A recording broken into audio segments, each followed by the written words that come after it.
Hello guys, isang mapagpalang umaga sa ating lahat. Guys, bago tayo mag-umpisa, ako yung maglalambing lang sa inyo na sa isang subscribe nyo lang, malaking tulong na ito sa aking channel. And guys, good morning, welcome to my vlog. And guys, mayroon na naman tayong napaganda na design. Nalagyan na naman natin ng design ng isang plant box. And guys, baka sakaling kung gusto nyong, kung mayroon kayong ganito, gusto nyong gaya yung design, and guys, makakuha kayo ng idea nito. And guys, yung kamuning kanina guys, lang yan, nakuha lang yan, pantay lang siya, medyo parang kumun na tingnan, kaya nilagyan natin ng nilagyan natin siya ng design. Ayun guys,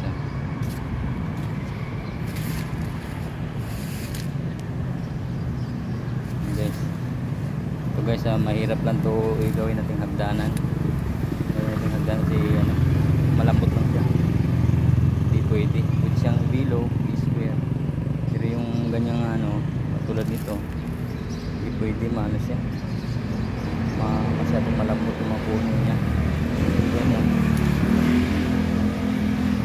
Iba-ibang yan guys, iba-ibang design sa plant box, nalagyan natin ng design.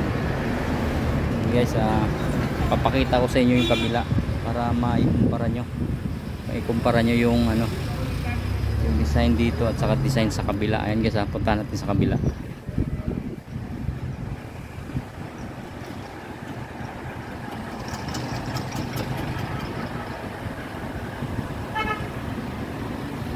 Guys, ito na, ibang design sa kabila, iba rin. Okay.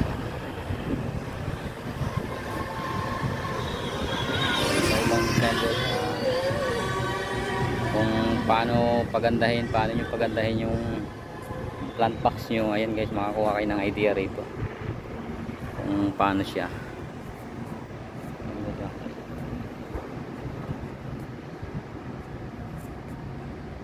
Lang naman to guys, hindi naman kamahalan to ng mga halaman na to, na-arrange lang na maayos, na-trim na maayos, kaya napaganda siya. Ayan guys,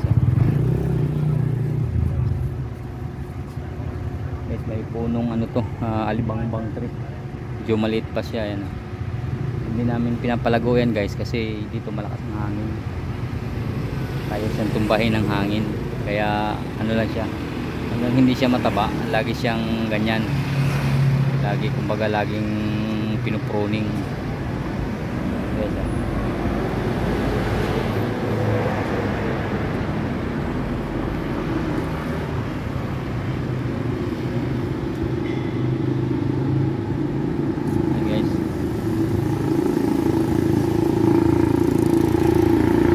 sana may nakuha kayong idea sa mga simpleng design lang namin. Huwag niyong kalimutan guys ang mag-subscribe sa aking channel.